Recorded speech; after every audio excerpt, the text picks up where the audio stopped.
Hello प्यारे बच्चों, good evening. कैसे हैं आप लोग? आशा करता हूं एकदम मस्त होंगे। कमेंट वर्ड के ऑनलाइन प्लेटफॉर्म में आप सभी का तहे दिल से स्वागत करता हूं। जैसा कि मालूम है, हम लोगों का इसका प्रैक्टिस सेट हम लोग चैप्टर वाइज चला रहे हैं और बेहतरीन धीरे धीरे आप लोगों का एग्जाम भी आ रहा है और बेहतरीन ढंग से हम लोग पढ़ाई भी कर रहे हैं। मुझे आशा है कि आप लोग पढ़ाई तन्मयता के साथ कर रहे होंगे और लगे होंगे तैयारी में अपने। जैसा कि सरजीत सर ने अभी आप लोगों को कुछ मैथ के चैप्टर्स करवाए हैं चैप्टर वाइज, आज से ईबीएस वाइज जो है ईबीएस का भी चैप्टर वाइज आपका चलेगा, जिसमें से आज सेट नंबर 1 लिया गया है चैप्टर वाइज। इसके पहले आपका ईबीएस हुआ है, लेकिन वो क्या था कि सारे मिक्स करके करवाए गए थे, लेकिन आज से आप लोगों को चैप्टर वाइज करवाए जाएंगे। आज कौन सा जो आपका 4 चैप्टर है, 4 चैप्टर में एक जो पहला चैप्टर है परिवहन, परिवहन से आपका जो है लिया गया है। क्वेश्चन बहुत ज्यादा हार्ड नहीं होंगे, एकदम आसान क्वेश्चन आते हैं। जिस प्रकार एग्जाम में बनते हैं क्वेश्चन, उसी प्रकार के आपका क्वेश्चन पूरा बिल्कुल डिट्टो बनाया गया है। और आज की एक खासियत बात है कि जो बच्चे हमारे कहते थे सर हमको इंग्लिश में आप चीजें प्रोवाइड करवाइए, उनके लिए इंग्लिश में ही साथ में लाया गया है। क्वेश्चन आज आपसे बाईलैंग्वेज मिलेंगे, हिंदी और इंग्लिश दोनों में मिलेंगे। बिल्कुल आप बेझिझक रहिए। कोई समस्या होती है आप हमको बताइए। मैं बार बार आपसे कहता हूँ कि आपको कोई समस्या, किसी भी प्रकार की समस्याएं होती हैं पढ़ने में, समझने में, या कलर से लेकर के जो टीचर लिखा रहे हैं और कंटेंट को समझने में, सारी चीजें आप बताइए, आपका सुधार किया जाएगा, आपके मन माफी किया जाएगा। ये प्लेटफॉर्म आपका है, आपके लिए ही बनाया गया है। आप जो है अगर आपके मन का नहीं होगा तो फिर मतलब क्या रहा है पढ़ाने का। तो आप बेझिझक बताया करिए, बिल्कुल उसमें डाउट, जरा सा भी डाउट मत करिएगा, लेकिन बस ध्यान रहे कि आपकी पढ़ाई में कोई चीज बाधक ना बनने पाए। कोई चीज बाधक बनती है तो उसके हमें हमें दुख होता है। तो इस प्रकार अब हम लोग चलते हैं, देखते हैं अपने प्रश्न तरफ। तो ये जैसे मैंने बताया कि आज क्या हम लोग जो है नया सिलेबस, पहले तो सिलेबस आप लोगों का ऐड नहीं किया गया था। बिल्कुल इस बार 2026 का जो 27-28 जो सेशन आप लोगों का इस बार लिया गया है, उसमें नया सिलेबस ये ईबीएस ऐड किया गया है। ये जो ईबीएस है आपका इसी बात से ऐड किया गया है और ये चैप्टर वाइज लिया गया है। ठीक, और आपको एक बात बता दें कि अगर आप चाहते हैं कि आपकी तैयारी बहुत ही बेहतरीन ढंग से हो, आपको थ्योरी भी मिले, थियरी के साथ अगर आप पढ़ाई करते हैं, आपको जैसे यहाँ तो क्वेश्चन करवाए जाते हैं, तो भाई क्वेश्चन करवाए जाएंगे तो ठीक है। आप अगर कहीं से कोर्स ले लिए तो ठीक है, अगर कोर्स नहीं लिए हैं, अच्छे ढंग से तैयारी करना चाहते हैं, बेहतरीन तरीके से प्रैक्टिस भी करना चाहते हैं, और आप चाहते हैं कि आपका सारा क्वेश्चंस और सारे जो आपके थ्योरी और आपका जो एग्जाम हॉल में बैठेंगे उससे संबंधित, मतलब कि सेम उसी की तरह आपका टेस्ट मिले, तो वो टेस्ट भी हमें करवाया जाएगा। तो उसके लिए आपको क्या करना होगा, कमन एडुवर्ड का जो ऑफिशियल जो वेबसाइट है, उस पर आप वेबसाइट या ऐप एप्लीकेशन जो है आप जाइए प्ले स्टोर पे डाउनलोड कर लीजिए और प्ले स्टोर से डाउनलोड करके रजिस्टर्ड करिए। रजिस्टर्ड करने के बाद फिर आप परचेज कर लीजिए। मुझे नहीं लगता कि इतना सस्ता कोर्स कहीं होगा। 499 रुपए मात्र आपको कोर्स दिया जा रहा है। पूरी सारी सुविधाएं दी जा रही हैं। उनमें सुविधाएं क्या है कि आपको टेस्ट करवाया जाएगा वीकली, मंथली, एग्जाम के ओरिएंटेड टेस्ट करवाए जाएंगे, पूरा थ्योरी पढ़ाई जाएगी और उसके बाद फिर आपको क्वेश्चन भी करवाए जाएंगे। और वो 499 कोई एक महीने के लिए नहीं है। जब तक आपका एग्जाम नहीं हो जाता, टिल एग्जाम, तब तक जो है उसको वैलिडिटी रहेगी। बस आपको क्या करना है, बस रजिस्टर्ड करना है, बाकी सारी जिम्मेदारी हमारे पर छोड़ दीजिए। काफी बच्चे जो रजिस्टर्ड हो चुके हैं, आप लोग भी रजिस्टर्ड हो जाइए और उसके बाद अपनी तैयारी को जोड़ दीजिए, क्योंकि एग्जाम बहुत पास है, वेट करने का समय नहीं है। तो बढ़ते हैं प्रश्न तरफ, देखते हैं आज का पहला प्रश्न हम लोग चलते हैं। ठीक, यार ठीक।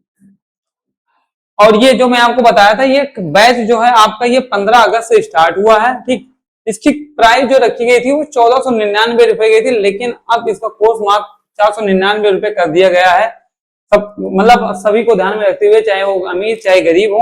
ठीक है, इसमें एक्सपर्ट गाइडेंस दिया जाएगा, उसके बाद कंप्लीट सिलेबस करवाए जाएंगे, डेली क्लासेस होंगी आपके और बेस्ट रिजल्ट आपको देने का प्रयास किया जाएगा।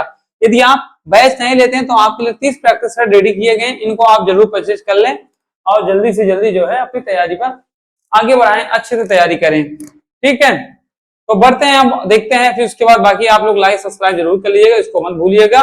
कोई समस्या होती है दिए गए नंबर पे आप कॉल कर सकते हैं। आइए बढ़ते हैं प्रश्न तरफ।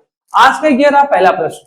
पहला प्रश्न देखते हैं, क्वेश्चन को पहले ध्यानपूर्वक आप लोग पढ़िएगा, समझिएगा क्वेश्चन क्या कह रहा है, क्वेश्चन को एकदम देख लीजिए, क्वेश्चन का क्या ट्रेंड बन रहा है, किस प्रकार क्वेश्चन पूछे जाते हैं। क्वेश्चन में क्या कहा है, कह रहा है कि सबसे तेज परिवहन साधन कौन सा है। इंग्लिश में देख लेते हैं, which is the fastest means of transportation, मतलब सबसे तेज परिवहन साधन कौन सा है। इसमें बस है, ट्रेन है, हवाई जहाज है और साइकिल है। आपके 4 ऑप्शन दिए गए हैं। आप लोग जब सफर करते हैं देखते होंगे, लंबी जर्नी के लिए कौन सा साधन यूज करते हैं। जैसे आपको दूर जाना है कहीं पर, मान लीजिए यहाँ बैठे हैं, आपको अमेरिका जाना है, चाइना जाना है, जापान जाना है, सऊदी जाना है, दुबई जाना है, कहीं जाना है, तो क्या करते हैं आप, क्या आप बाय ट्रेन जाते हैं? नहीं, क्योंकि दूरियां उसकी काफी ज्यादा हैं।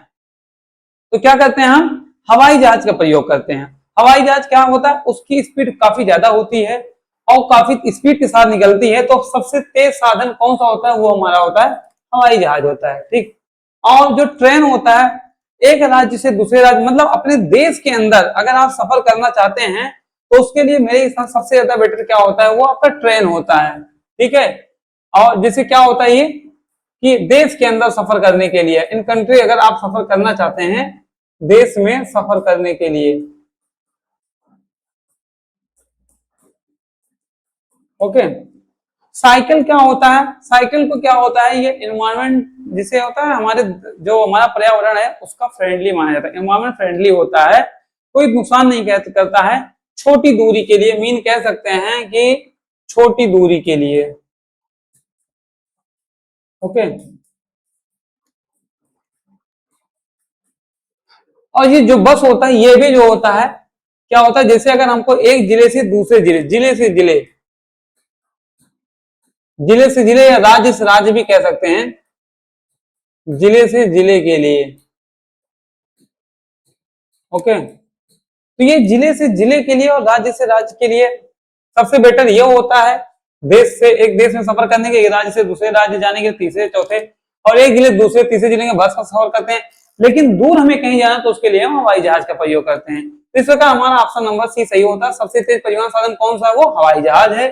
और साइकिल जो कि छोटी दूरी के लिए, से एक गांव से दूसरे गांव, तीसरे गांव, तो साइकिल का ट्रेंड भी खत्म हो गया, लोग साइकिल से नहीं सफर करते हैं। मुझे आशा है कि आप लोग भी जो है कहीं जाते होंगे तो बाइक से ही पापा के साथ जाते होंगे या मम्मी के साथ जाती होंगी, तो जैसा है। ठीक है, तो ऑप्शन नंबर हमारा क्या होगा, एरोप्लेन होगा। ठीक है, बढ़ते हैं अगले प्रश्न तरफ। क्वेश्चन नंबर हमारा सेकंड क्या कह रहा है, ये रहा दूसरा क्वेश्चन। कह रहा है कि फ्लाई ओवर का मुख्य उपयोग क्या होता है। What is the main use of the fly over, main use of the fly over.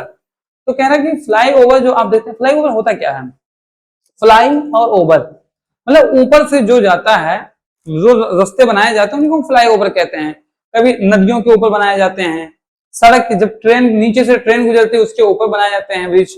तो ये जो फ्लाई ओवर बनाए क्यों बनाए जाते हैं, इसको बनाने का रीजन क्या होता है, इसको इसलिए बनाया जाता है जैसे आप एक जगह से, मतलब कि नीचे काफी ज्यादा व्यस्तता है, ट्रेन जा रही है, ट्रैफिक जाम हो रहा है, ट्रैफिक को कम करने के लिए फ्लाई ओवर्स बनाए जाते हैं, जिससे आदमी सुगमता के साथ चले, नीचे ट्रेन चली जाए, ऊपर इंसान चला जाए, बड़ी बड़ी, इसलिए बाईपास बनाए जाते हैं, उधर से जो है आपकी बड़ी बड़ी गाड़ियां चली जाएं। तो फ्लाई ओवर क्यों बनाए जाते हैं, क्या पार्किंग के लिए बनाए जाते हैं फ्लाई ओवर, वाहनों को व्यस्त सड़क के उपयोग से गुजरने के लिए, दुकान बनाने के लिए, पानी रोकने के लिए, parking to allow vehicles to pass over a busy road, to build shops, to stop water. अगर हम इससे पानी, फ्लाई ओवर से पानी का क्या लेना देना है भाई, कोई लेना देना नहीं है। पानी रोकने के लिए हम डैम बनाते हैं, क्या बनाते हैं, डैम का प्रयोग करते हैं, ओके, डैम बनाते हैं। और पार्किंग के लिए क्या होता है, पार्किंग होता क्या है, कभी आप जब जाते हैं देखते होंगे किसी मॉल में जा रहे हैं या कहीं ऐसी जगह पे घूमने जा रहे हैं, कोई मेला वाला लगा हुआ तो हम पार्किंग निकलता है। पार्किंग मीन्स एक ऐसा खाली स्थान जहां पर लोग अपनी साइकिल, गाड़ियां, बसें वो खड़ी करते हैं। एक खाली स्थान को क्या कहते हैं, पार्किंग कहते हैं, गाड़ियों को खड़ी करने के लिए।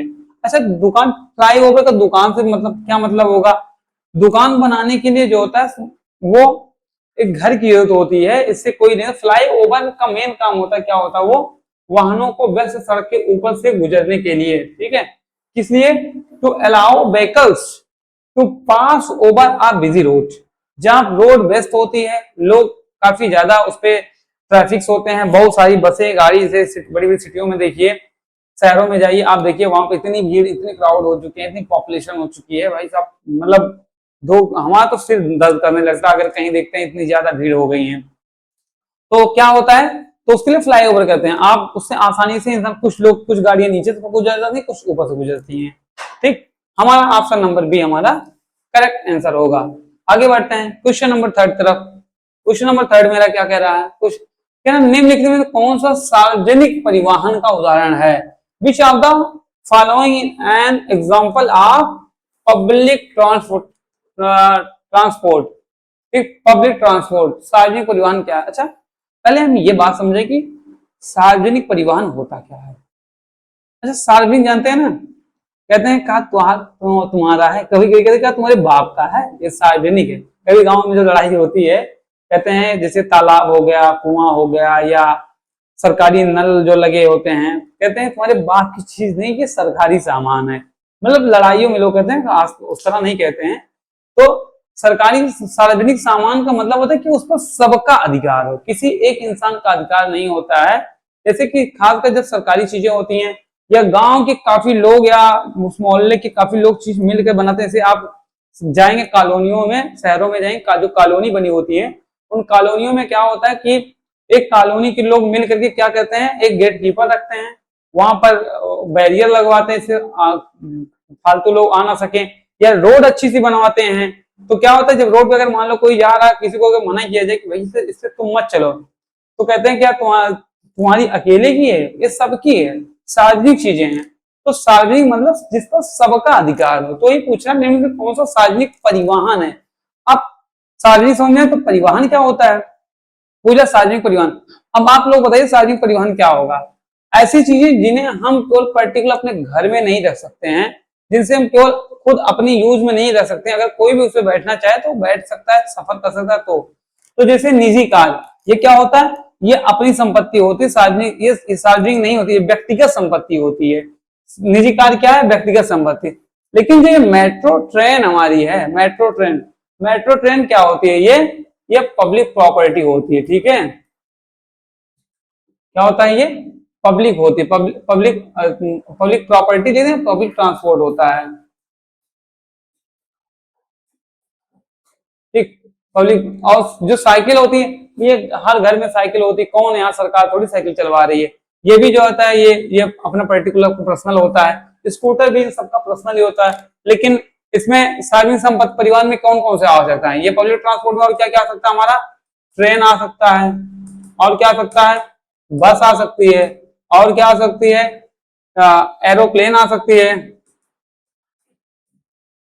और क्या आ सकता है, बहुत सी चीजें होती हैं ट्रांसपोर्ट के लिए बता रहा हूँ, बस वगैरह, ट्रेन हो गया, एरोप्लेन हो गया, ये सारी चीजें जो होती है मतलब। लेकिन ट्रेन तो मैं नहीं सुना हूँ, लेकिन कुछ हेलीकॉप्टर्स जो होते हैं छोटे छोटे, वो लोग व्यक्तिगत अपने तौर पे रखते हैं, प्राइवेट जेट रखते हैं लोग, ये सब चीजें।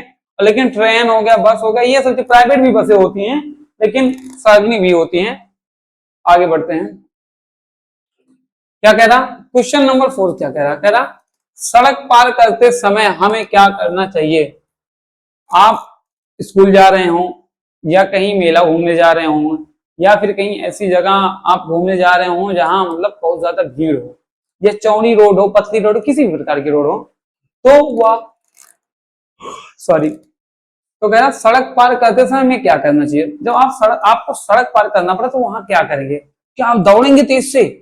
अगर आप दौड़ेंगे तेज से तो क्या होगा, आप दौड़ के जा रहे हैं, उधर से गाड़ी स्पीड में आ रही है और आप भी स्पीड से नजर निकले, आपकी स्पीड और गाड़ी की स्पीड दोनों क्या होगा बताइए, टक्कर लग जाएगी, क्योंकि उतना तेज ब्रेक वो भी नहीं लगा पाएगा और आप भी ब्रेक नहीं लगा पाएंगे। तो इस प्रकार हमारा दौड़ना नहीं होगा। तो क्या करेंगे हम करेंगे दोनों तरफ देखेंगे। बिल्कुल, पहले मान लो ऐसे ऐसे रोड बनी है, ये रोड है और हमको इधर से क्रॉस होना है, तो हम क्या करें, पहले इधर देखेंगे फिर इधर देखेंगे, दोनों तरफ हम देखेंगे। उसके बाद क्या करें, देखेंगे इधर से बस नहीं आ रही है, गाड़ी कोई नहीं आ रही है, इधर देखेंगे कोई ऐसा चीज नहीं आ रहा जो मतलब कि कोई यातायात नहीं आ रहा, साधन नहीं आ रहे हैं, बस ट्रेन या साइकिल नहीं आ रहे, तब आराम से धीरे धीरे करके निकलेंगे। तो हमारा क्या होगा, बिल्कुल दोनों तरफ पहले हम देखेंगे तब फिर निकलेंगे। ठीक, उसके बाद आंखें बंद करने, आंखें बंद कर लड़ जाओगे, कहीं चोटिल हो जाओगे, कुछ नहीं, ऐसा कोई बात नहीं है। ऑप्शन नंबर बी सही होगा। इंग्लिश में देख लेते हैं, कह रहा व्हाट शुड, क्या चाहिए, we do while crossing road, हमें रोड क्रॉस करते समय क्या कर रन करना चाहिए? नहीं, अगर आप रनिंग करेंगे तो फिर आप एक्सीडेंट हो जाएगा। लुक बोथ अवे, बिल्कुल दोनों तरफ हमको देखना चाहिए। उसके बाद क्या? Close your eye, if you are close your eye then accident. और नथिंग, ऐसा कुछ नहीं, नथिंग नहीं, इसमें से एक ऑप्शन सही है, ऑप्शन नंबर बी। नथिंग तब आप लगाएंगे या कुछ नहीं तब लगाएंगे जब कोई ऑप्शन आपका मैच नहीं करेगा, तब आप नथिंग लगाएंगे। ओके, इसका क्वेश्चन नंबर हमारा बी सही हो गया। आगे बढ़ते हैं, क्या कह रहा है हमारा क्वेश्चन नंबर 4 तरफ बढ़ते हैं। क्वेश्चन नंबर 4, आग बुझाने के लिए कौन सा आपातकालीन वाहन उपयोग होता है? Which emergency vehicle is used put out of fire? आग बुझाने के लिए कौन सा आपातकालीन वाहन, आप समझिए। अच्छा, आग बुझाने में क्या होता है? आग बुझाने वाली गाड़ी कब आती है? कभी कभी देखते होंगे कि गांव में या कहीं ऐसे आपके शहर में या किसी मॉल में आग लग जाता है। आग लग जाए तो उसमें क्या करते हैं? पहले तो लोग जो आस पास लोग होते हैं, छोटी मोटी आग लगी है आग, जैसे मान लो कोई मतलब कि स्वयं व्यक्ति द्वारा लग गई या इलेक्ट्रिक शॉर्ट के द्वारा लग गई, किसी कारणवश अगर लगती है तो होता क्या है? पहले वहां आस पास लोग जो होते हैं वो उसको बुझा देते हैं। लेकिन अगर उनसे भी नहीं बुझता, बहुत भयानक आग लग गई, तो क्या होता है? तुरंत इंसान कॉल करता है, किसको बुलाता है? एम्बुलेंस बुलाता है। एम्बुलेंस बुलाएगा तो जो कोई एक्सीडेंट किसी का होता है तो उस समय जो होते हैं फायर जो ब्रिगेडियर होता है, जो गाड़ी होती है फायर की आग बुझाने वाली, उसको बुलाया जाता है। तो किसको बुलाता है? फायर इंजन, मतलब फायर इंजन को बुलाया जाता है, जो फायर की जो गाड़ी होती है उसको बुलाया जाता है। एम्बुलेंस को बुलाया जाता है जब किसी का एक्सीडेंट होता है, क्या होता है? दुर्घटना जब हो जाती है उस समय कोई होता है व्यक्ति का। पुलिस जीप, पुलिस को तब बुलाता है कहीं पर लड़ाई झगड़ा मारपीट ऐसी चीजें होती तब होगा। स्कूल बस आप लोग डेली स्कूल जाते ही होंगे, जान ही रहे स्कूल बस क्यों आती है? आपको आती है, लेके जाती है, स्कूल में आप पढ़ते हैं पूरा दिन, फिर शाम को फिर आपको घर छोड़ देती है, इसलिए स्कूल बस का प्रयोग किया जाता है। तो क्या होता है? Fire engine. तो एम्बुलेंस मैंने बता दिया किसी एक्सीडेंट की वजह के लिए बुलाया जाता है। फायर जो इंजन था इसी को बुलाया जाता है, फायर गाड़ी। स्कूल बस, ये यस यहाँ लिखा हुआ है, स्कूल बस छोटा सा हो गया था। स्कूल बस जब आपको स्कूल पहुंचाने के लिए, तो पुलिस जीप को तो किसी भी लड़ाई झगड़ा मारपीट ऐसी चीजें को होता है, आपके पड़ोसी में लड़ाई झगड़ा हो गई, आपकी बहन भाई में लड़ाई होगी तो नहीं पुलिस बुलाइएगा ठीक है, पड़ोसी झगड़ा हो गई या कहीं मोहल्ले में किसी लड़ाई होगी, किसी को और लग रहा किसी की जान, किसी को देख रहे हैं आप वो चोटिल है, दुर्घटना हो रही, तो उस समय आप बुला लीजिए, पुलिस उसकी पूरी मदद करती है, उसके परिजनों तक पहुंचाती है। ठीक है, आगे बढ़ते हैं। आगे क्वेश्चन हमारा क्या कह रहा है?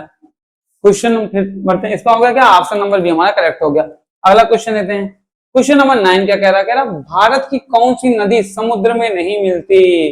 ठीक, which river of India does not meet the sea? Which river of India does not meet the sea? कौन सी ऐसी नदी है जो भारत से समुद्र में नहीं मिलती है? गोदावरी, लूनी, गंगा, ब्रह्मपुत्री। ठीक है, ब्रह्मपुत्र। अब इन चारों नदियों में बताइए कौन सी नदियां हैं? ये चारों नदियां जो हैं वो बहती हैं। गोदावरी जो है ये कहां से निकलती है? ब्रह्मगिरी नाम की पहाड़ी से निकलती है। कहां से? ब्रह्मगिरी नाम की पहाड़ी से निकलती है, और ये बंगाल की खाड़ी में इसका मुहाना बनता है। ओके, बंगाल की खाड़ी में, सॉरी खाड़ी लिखे हैं, बंगाल की खाड़ी। ठीक है, गंगा का उद्गम कहां होता है? उत्तराखंड के गंगोत्री नामक स्थान पर से उद्गम होता है, और ये भी बंगाल की खाड़ी में भी इसका मुहाना बनता है। कहां? बंगाल की खाड़ी में। ओके, ब्रह्मपुत्र नदी कहां होती है? ये क्या तिब्बत की पहाड़ी से होकर निकलती है, और ये जो होता है यहाँ बंगाल की खाड़ी में, गंगा से जान लिया, गंगा में आके मिलती है, तो बंगाल की खाड़ी इसको माना जाता है। बट ये जो लूनी नदी है हमारी, ये लूनी नदी है, लूनी नदी का उद्गम जो होता है ये कहां से होता है? ये राजस्थान से होता है। इसका उद्गम कौन सी पहाड़ी है ध्यान नहीं आ रहा, और ये गुजरात में, गुजरात में कच्छ की खाड़ी में जाके मिलती है। कहाँ? कच्छ की खाड़ी में जाके मिलती है। ओके, कहाँ? गुजरात में कच्छ की खाड़ी में लूनी नदी जाकर के मिलती है। और उद्गम कहाँ होता है? राजस्थान में होता है। ये राजस्थान में कहाँ होता है मैं आप लोगों को बता रहा हूँ एक मिनट। राजस्थान में इसका जो स्थान है, ये राजस्थान के कहाँ निकलती है? राजस्थान के अजमेर के पास से। कहाँ से? अजमेर के पास से। अजमेर के पास, यहां मैं लिख दे रहा हूं, फिर से लिख दे रहा हूं, अजमेर के पास। कहां से? अरावली की पहाड़ी,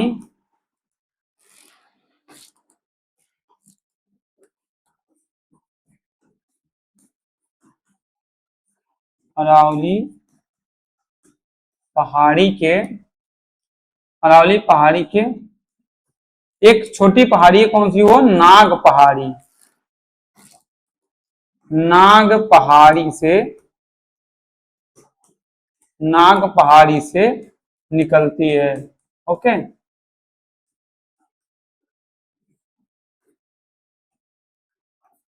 ठीक है। अरावली पहाड़ी के नाग पहाड़ी से ये निकलती है। कौन? ये आपकी लूनी नदी। और गुजरात में कच्छ की खाड़ी के पास जाकर के ये मिल जाती है। ठीक, आई बात समझ में? अब बढ़ते हैं अगले प्रश्न। क्वेश्चन नंबर हमारा 7 क्या कह रहा है? कह रहा जो नदी पूरे वर्ष बहती है, जो नदी पूरे वर्ष बहती है उसे क्या कहते हैं? पूरे वर्ष मतलब समझ रहे हो ना, कि उसमें हमेशा पानी रहता है, कभी उसका पानी नहीं सूखता, लगातार बहता है। तो ऐसी नदियां कौन सी होती है? पहली बात तो ये समझिए, नदियां दो प्रकार की होती हैं। कौन कौन सी नदियां होती हैं? यहां मैं लिख दे रहा हूं। एक होता है प्रायद्वीपीय नदियां, ठीक, प्रायद्वीपीय नदियां। और दूसरी कौन सी होती है? वो हिमालयी नदियां। ओके, हिमालयी नदियां, दो प्रकार की नदियां होती हैं। अब प्रायद्वीपीय नदियां जो होती हैं ये सदा नीरा नहीं होती। क्या होता है? सदा नीरा नहीं होती हैं। Okay,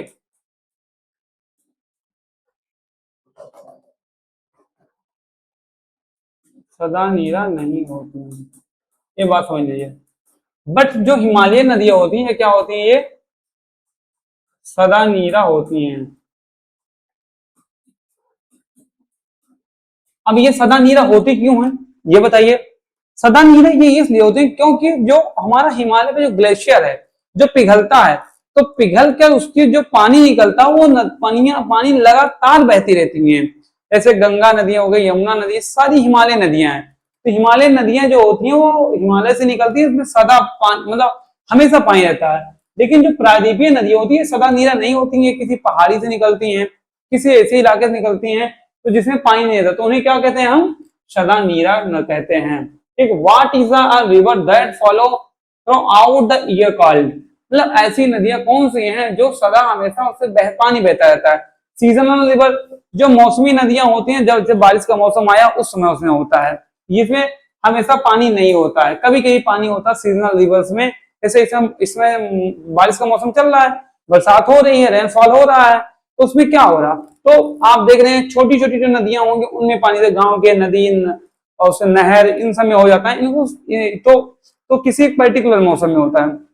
dry river, dry river में कभी पानी नहीं होगा, हमेशा जो है उसको वो सूखी ही रहेगी। लेकिन जो ये आप देख रहे हैं पेरिनॉल रिवर जो होती है, इसे सदा रिवर क्या कहते हैं? सदा नीरा कहते हैं। अच्छा, वाटरफॉल क्या होता है? झरना क्या होता है? पहाड़ों से जब नदियां जो होता है पानी जब पहाड़ों से जब पानी नीचे तरफ गिरता हुआ आता है तो देखते हैं उसी को क्या कहते हैं? झरना कहते हैं। तो ये बरसात के सीजन में होता है, बारिश के मौसम में होता है, या और भी ऐसे समय में ये चीजें होती हैं। तो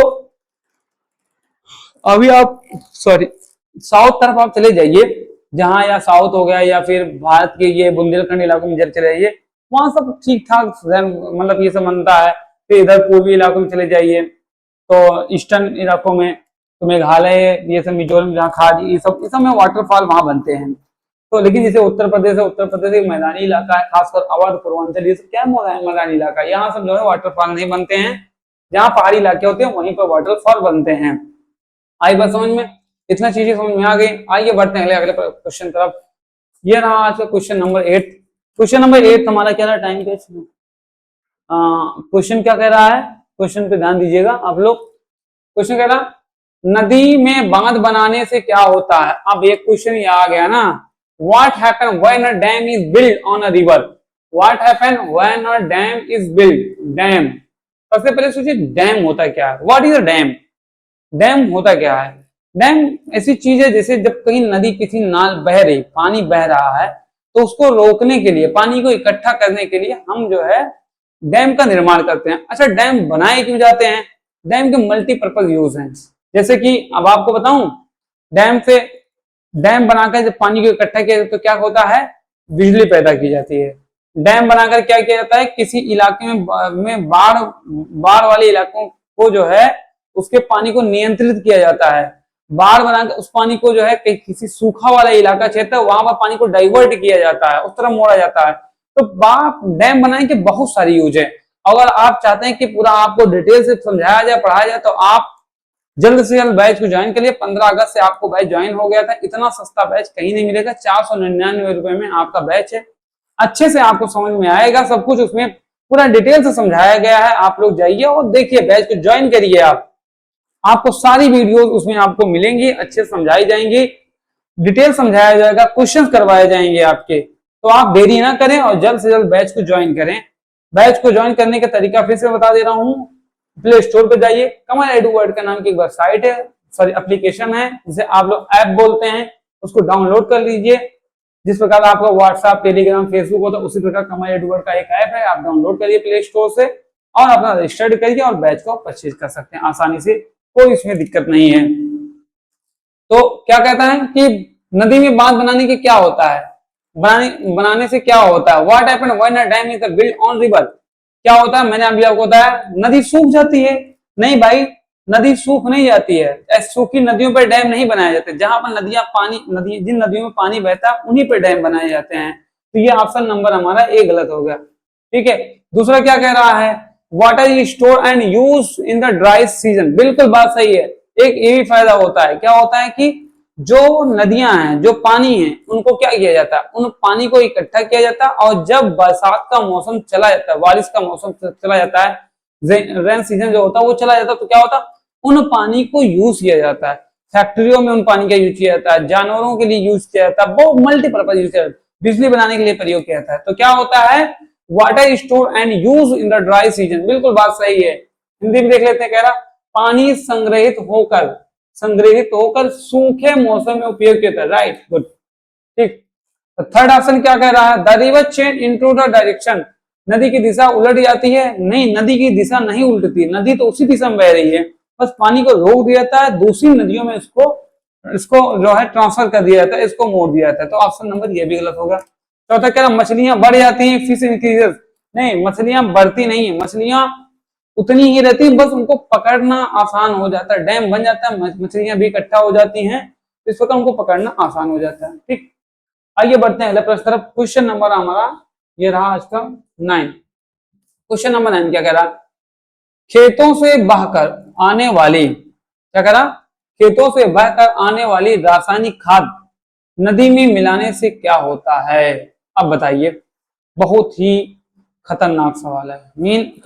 सवाल नहीं खतरनाक होता, मतलब खाद जो होती है, आप देखते होंगे आज अमूमन चीज, चाहे हम कोई सब्जी खा रहे हैं, चाहे कोई फल खा रहे हैं, चाहे कोई हम फसल जो उगा रहे हैं, धान, गेहूं, चावल, बिना दवा के वो रासायनिक चीज के वो मतलब कि उत्पादित ही नहीं हो रहा है। हिंदी में कह रहा हूं, what happened when the chemical fertiliser used waste from the field enter a river. तो मतलब आप ये समझ लीजिए कि जैसे कि बिना किसी भी खाद के प्रयोग किए जो है कोई चीज उगाई नहीं जा रही है, हो ही नहीं रही है। तो अगर हम उन चीजों को अगर हम कर लेते हैं, मतलब जो खेत में खाद पड़ता है, जाहिर सी बात है कि उसका जो खाद है, जब बारिश तेज होती है तो पानी एक खेत से दूसरे फिर नदियों में जाके मिलता है। तो जब वो मिल जाता है तो उससे क्या नुकसान होता है या क्या होता है? कह रहा है कि खेतों में बहकर आने वाली रासायनिक खाद नदी में मिलने से क्या होता है? पानी और स्वच्छ हो जाता है, पौधे तेजी से बढ़कर मछलियों को सांस लेने परेशानी करते हैं, मछलियां अधिक हो जाती है, कोई प्रभाव नहीं पड़ता। ऐसी तो कोई बात ही नहीं है, पहले तो ऑप्शन नंबर डी आप गलत करिए, कोई प्रभाव नहीं होता। ये तो हो ही नहीं, कोई कुछ ना कुछ तो प्रभाव होगा ही, जाहिर ज्यादा प्रभाव होगा। तो क्या होगा? इससे पानी को और स्वच्छ हो जाता है। भाई साहब, कहीं आप उर्वरक चीज मिला रहे हैं, खाद मिला रहे हैं, तो क्या और तेज हो जाए, और ज्यादा हो जाएगा? ऐसा हो ही नहीं सकता कि पानी और ज्यादा स्वच्छ हो जाएगा। भाई पानी और ज्यादा गंदा हो जाएगा, और ज्यादा दूषित हो जाएगा। ऑप्शन नंबर ए हमारा गलत हो गया। वाटर बिकम क्या है? क्लीनर, नहीं ये भी नहीं होगा। दूसरा क्या है? पौधे तेजी से बढ़कर, बिल्कुल पौधे जो है तेजी से तो बढ़ेंगे उसमें। जैसे जो आप देखते होंगे, क्या बोलते हैं उसको हिंदी में, हम लोग यहाँ क्या बोलते हैं उसको, जैसे बहुत ज्यादा चीज बल्ला निकल आता है और कमल निकलते हैं, घास बहुत ऐसे जो होते हैं, तालाब जो जलीय घास होती हैं वो भी निकल उगा आती हैं। तो क्या करते हैं? बढ़कर मछलियों को सांस लेने में परेशानी करते हैं। बिल्कुल, मछलियों को भी ऑक्सीजन की जरूरत होती है। जैसे कोई चीज आप ऊपर से आप जमा दें, कुछ ऐसे पौधे उगाते हैं जो तेलीय पौधे होते हैं, उससे तेल भी निकलता है।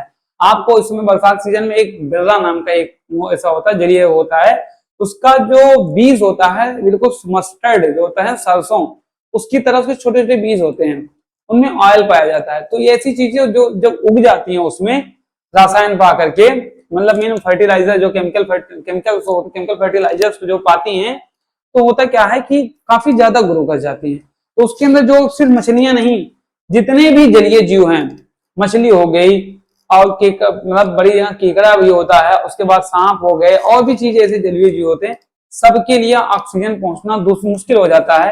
तो क्या होता है? उनको बहुत ज्यादा प्रॉब्लम होती है। बिल्कुल बात सही है। Plant grow rapidly and case difficult for fish breather, बिल्कुल उनको सांस लेने में दिक्कत होती है। फिश कहाँ से इंक्रीज होगी? मछलियां तो मरने लग जाएंगी ना भाई, तो फिश कहाँ से इंक्रीज होगी? तो दियर इज नो इफेक्ट, मैंने पहले ही बता दिया था कि ऐसा कोई बात नहीं, इफेक्ट तो पड़ ही रहा है और काफी ज्यादा इफेक्ट पड़ रहा है। ठीक है, आइए बढ़ते हैं अगले क्वेश्चन। क्वेश्चन नंबर 10 क्या कह रहा है? हिमालय पर्वत की चोटियां सामान्यतः किससे ढकी रहती हैं? The peak of Himalaya, the peak of Himalaya mountain क्या जनरली कवर्ड विद व्हाट? कैसे? जो हिमालय की जो चोटी है या हिमालय का जो ऊपरी हिस्सा है वो किस चीज से ढका होता है? कभी अच्छा हिमालय पे है क्या? क्या रेत है हिमालय पर? हिमालय पर रेत तो नहीं है, तो रेत से तो नहीं ढका होगा, हटा दो। हिमालय पर मिट्टी है? नहीं, मिट्टी नहीं है। हिमालय पर क्या है? टोटल ग्लेशियर है, और क्या है?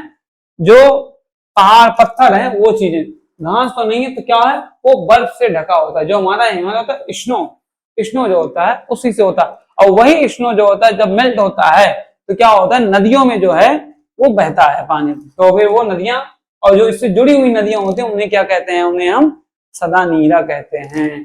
ठीक, सॉयल सैंड भी नहीं होगा, सॉयल भी नहीं होगा और ग्रास भी नहीं होगा। इससे हमारा ऑप्शन नंबर बी हमारा करेक्ट होता है। ये तो बहुत ही आसान क्वेश्चन था।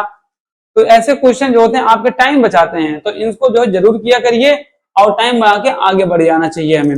इस प्रकार मैं आगे बढ़ने चल रहा हूं। ये क्वेश्चन नंबर 11 क्या कह रहा है? कह रहा है कि पर्वतीय क्षेत्रों में यात्रा के लिए कौन सा जानवर उपयोगी होता है? पर्वतीय मीन जो ये होता नहीं है, माउंटेन्स होता है ना।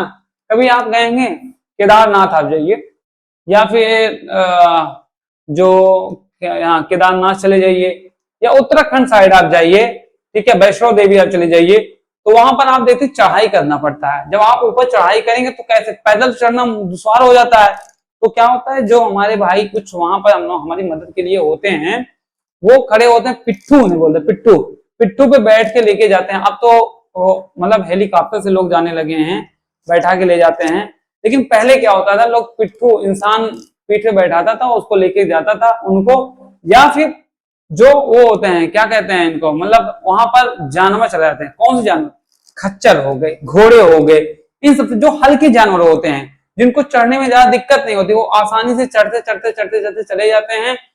काफी ज्यादा मतलब मजबूत भी होते हैं और हल्के भी होते हैं, तो उनका प्रयोग किया जाता है। कह रहा which animal used for travelling the mountain regions? कौन से जानवरों का प्रयोग किया जाता है?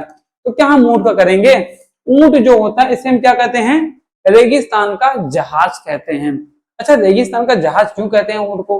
ऊंट को रेगिस्तान का जहाज क्योंकि इसके पैर जो होते हैं वो गद्दीदार होते हैं।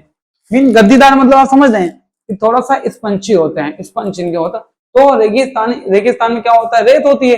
रेत जब आप पैर के तो रेत थोड़ा भगती है, इसे भागने लगती है। तो होता क्या है कि जब ऊंट पैर चलते हैं तो उसमें रेत नहीं भागती, गद्दीदार होते हैं, उसी स्टेबल रहते हैं। तो ये रेत के जहाज जो होते हैं ये रेगिस्तान के जहाज कहते हैं ऊंट को।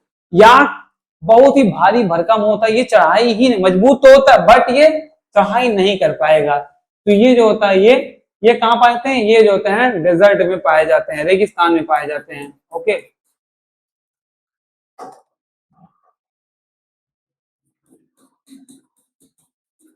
रेगिस्तान।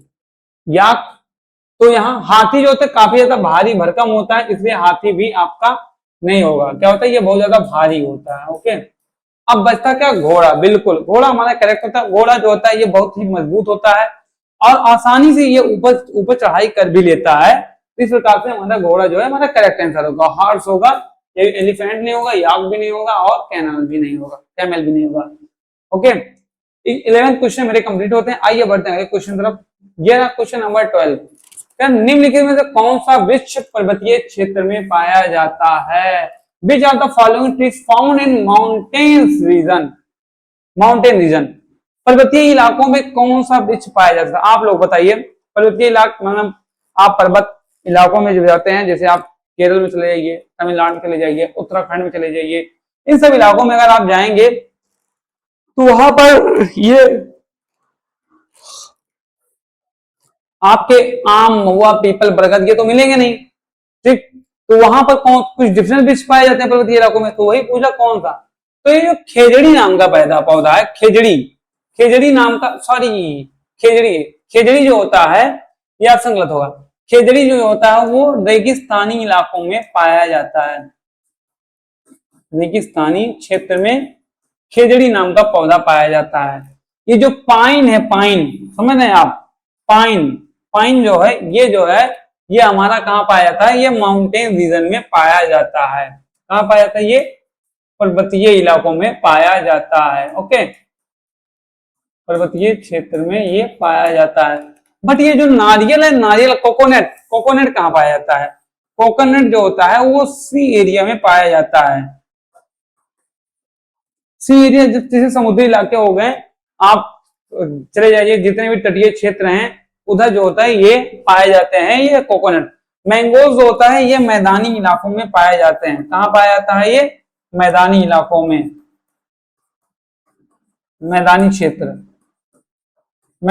में पाया जाता है। ओके, इस प्रकार आपने समझा कहाँ कहाँ खेजड़ी कहाँ पाया जाता है। खेजड़ी आपका पाया जाता है रेगिस्तानी क्षेत्र में। पाइन होता है पर्वतीय क्षेत्र में पाया जाता है, डेजर्ट क्षेत्र में, और सॉरी ये पर्वतीय क्षेत्र माउंटेन्स रीजन में पाया जाता है। नारियल जो होता है वो सी एरिया में पाया जाता है, और आम जो होते हैं वो मैदानी क्षेत्र में होते हैं, फील्ड में। ओके, फील्ड एरिया में पाया जाता है। आगे बढ़ते हैं क्वेश्चन नंबर 13 तरफ।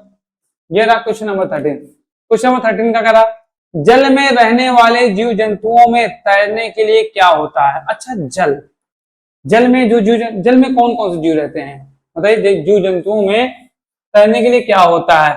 व्हाट डू एक्वेटिक एनिमल्स किसे कहते हैं? जो जलीय जीव होते हैं। हैव टू स्विमिंग, तैरने के लिए क्या कहते हैं? हम लोग तो तैर नहीं पाते, इंसान तैरता है ना, ऐसे ऐसे करके ना, ऐसे ऐसे ऐसे पानी हटाता है तो तैरता हुआ आगे बढ़ता है। तो कैसे तैरता है, क्यों? आप देखते होंगे ना, इस तरह तो हमारे हाथ में पैर है, बट हम इनको क्या कहते हैं, ऐसे अपने बॉडी से जोड़ करके ऐसे पंख बना लेते हैं ना, पंख। तो पंख नहीं होगा, ये यहाँ पर होना चाहिए पख होना चाहिए। एक होता है पख, एक होता है पंख और एक होता है पख। तो पख होता है, पंख से जो चिड़िया होते हैं आसमान में उड़ती है ना, हवा में उड़ती हैं, तो ये क्या होता है, पंख नहीं होता। तो पख जो होता है जिसे हम इसमें क्या होते हैं, फाइन्स बोलते हैं, फाइन। तो फाइन्स जो होता है इसी से जो है ये उत्तर, विंग्स से नहीं होता है। विंग्स से जो चिड़िया उड़ती है आसमान में, हवा में उड़ती है, लेकिन फाइन्स से जो होता है वो पख से जो होता है वो तैरते हैं। लेग्स, पैर से जो चला जाता है जमीन पे। सींग का जो प्रयोग होता है वो किसी चीज को ऐसे उठाने के लिए या फेंकने के लिए, ऐसे प्रकार के जानवर अपने करते हैं, किसी खासकर अपने बचाव के लिए सिंह का प्रयोग करते हैं। ओके, यहां तक तो मुझे उम्मीद है कि आप लोगों को समझ में आ गया होगा। पख और पंख में अंतर समझ गए होंगे, और विंग्स और फाइन्स में समझ आ गया, और लेग्स और हॉर्न में भी आप अंतर समझ गए होंगे। आइए बढ़ते हैं क्वेश्चन तरफ।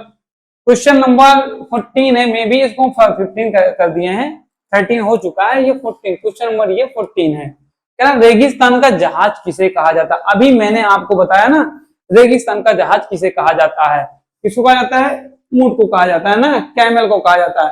हॉर्स जो होता है ये पर्वतीय इलाकों में कहा जाता है, पर्वतीय इलाकों में चलते हैं हॉर्स, और पर्वतीय पहाड़ी ये डंकी भी का प्रयोग कभी कभी खासकर धोबी लोग प्रयोग करते हैं। इसका ऑक्स बैल का प्रयोग कहाँ होता है? ये फील्ड की जुताई के लिए प्रयोग किया जाता है। ओके, जुताई के लिए इसका प्रयोग किया जाता है। आगे बात समझ में? आइए बढ़ते हैं अगले प्रश्न तरफ। ये रहा क्वेश्चन नंबर 16। क्वेश्चन नंबर 16 क्या कह रहा? कमल का फूल पानी पर तैरता है। बात सही है, कमल का फूल पानी पर तैरता, परंतु उसकी जड़ें कहाँ होती हैं? ये बात हमको बताइए। उसकी जड़ें, कमल आप लोगों ने देखा होगा ना, कमल गट्टा खाए होंगे, कमल आप लोग देखे होंगे, और क्या नाम, उसको चढ़ावे के लिए प्रयोग किया जाता है। हमारा राष्ट्रीय पुष्प भी कमल ही है। ये बात और नोट कर लिए, राष्ट्रीय फूल क्या है हमारा? कमल है। ठीक है, तो कमल जो होता है वो आप देखिए उसकी एक खूबसूरती क्या होती है, कीचड़ में खिलता है बट बहुत सुंदर लगता है। ऐसे पत्ते उसके पानी पे बिखरे होते हैं और एक फूल ऐसे निकला होता है। ठीक, तो ये क्या कह रहा है कि कमल का फूल पानी पर तैरता है परंतु उसकी जड़ें कहाँ होती हैं? भाई जब पानी, कोई भी चीज होगा, जब उसका जो ज्यादातर चीजें, मैक्सिमम चीज बता रहा हूं, तो उसकी जो जड़ें होती हैं वो भी पानी में ही होंगी, हवा में होंगी? हवा में तो होगी नहीं। हवा में एक होता है जो सुंदरबन डेल्टा के पास जो एक मैंग्रोव जो बन पाए जाते हैं, उनकी जो जड़ें होती है वो हवा में निकली होती हैं ऑक्सीजन लेने के लिए, तो ये नहीं होगा।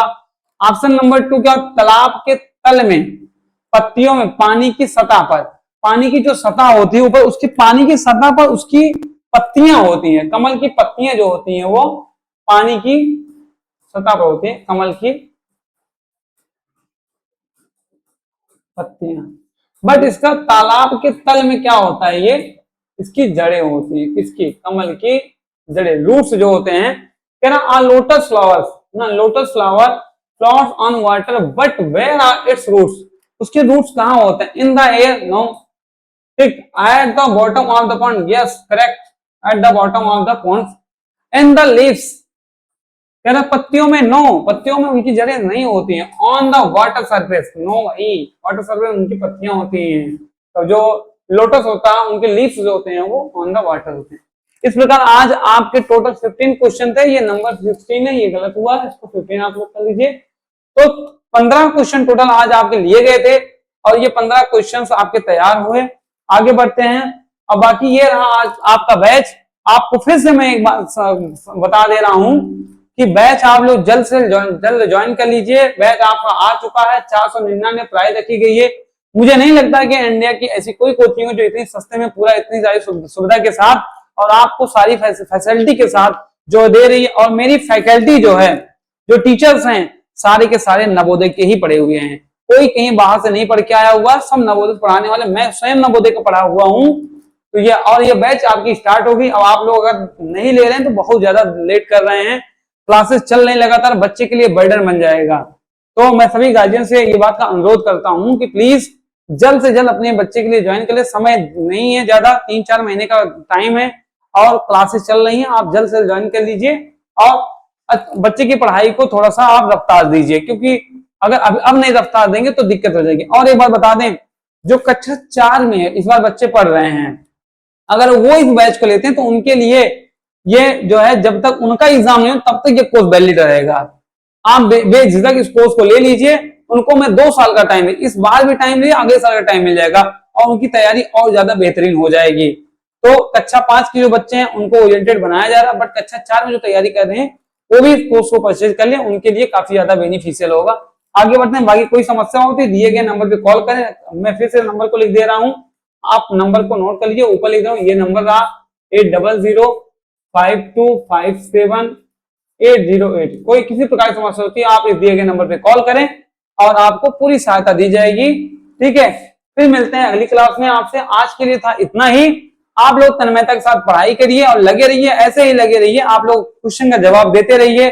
और भी कोई समस्या होती कमेंट बॉक्स में आप लोग कमेंट करते रहिए।